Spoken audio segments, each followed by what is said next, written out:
আমাদের জাতীয় সম্প্রীতিকে পরিষ্কার করার জন্য ষড়যন্ত্র করছে। আমরা ধৈর্য ধরে আছি। সাইফুল ইসলাম বাংলাদেশের নাগরিক, আমাদের ভাই, আমাদের আইনজীবী সমাজের অংশ, আমাদের বন্ধু।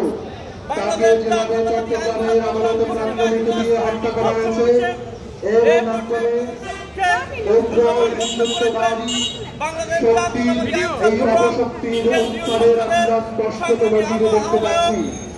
জাতীয় নাগরিক কমিটির পক্ষ থেকে এই হত্যাকাণ্ডের পরিষদের 24 ঘন্টার মধ্যে গ্রেফতারের দাবি করছি এবং সুষ্ঠু তদন্ত সাপেক্ষে তাদের বিচারের মুখোমুখি করার দাবি করছি।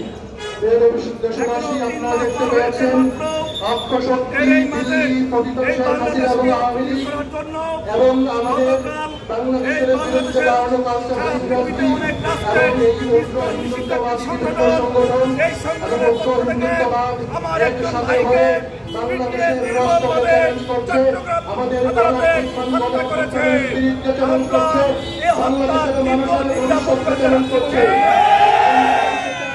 বাংলাদেশ সাম্প্রতিক সম্প্রীতির দেশ, বাংলাদেশ একটি গণতান্ত্রিক দেশ, বাংলাদেশ একটি নিরাপদ দেশ। এখানে সব ধর্ম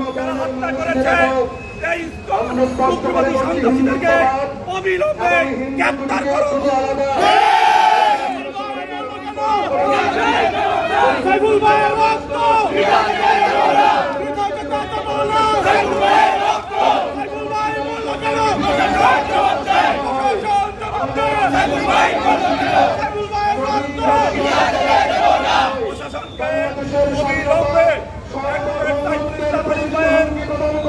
হত্যা করেছে তাদের বিচার নিশ্চিত করার জন্য আজকে আমরা এই সুপ্রিম কোর্টের থেকে বাংলাদেশ জাতীয়তাবাদী ছাত্ররা ঐক্যবদ্ধ হয়েছে। যদি অবিলম্বে হত্যাকারীদেরকে গ্রেফতার করে দেওয়া হয়, সারা বাংলাদেশের সকল জেলা পর্যায়ে সকল আইনের ছাত্ররা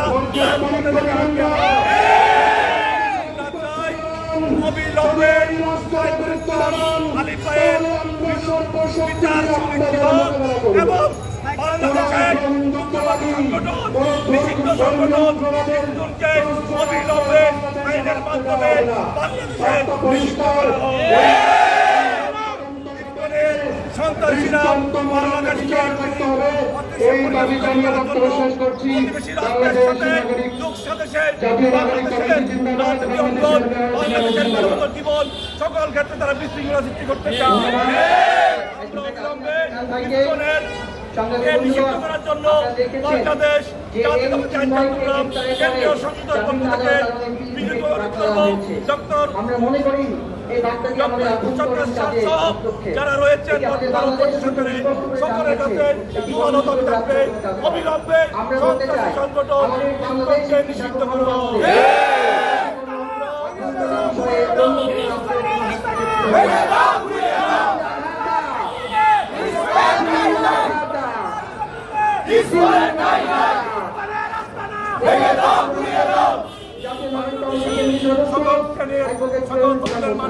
নাগরিক হিসাবে বাস করবে, হিন্দুরা আমাদের এদেশের নাগরিক, আমরা হিন্দুদের বিরুদ্ধে না। আমরা বলতে চাই সকলে কিন্তু তারপরে সন্ত্রাসী কার্যক্রম করবে, আন্দোলন করবে। বাংলাদেশের মাটিতে নিষিদ্ধ করা হবে। ধন্যবাদ জানিয়ে সেই সংকটে আমরা দেখেছি আমাদের হিন্দু ভাই বোনেরা আমাদের বাংলাদেশ আমরা বন্যা মোকাবেলা করেছি একসাথে, আমরা দুর্যোগ মোকাবেলা করেছি একসাথে, কিন্তু এখন একটি ভাই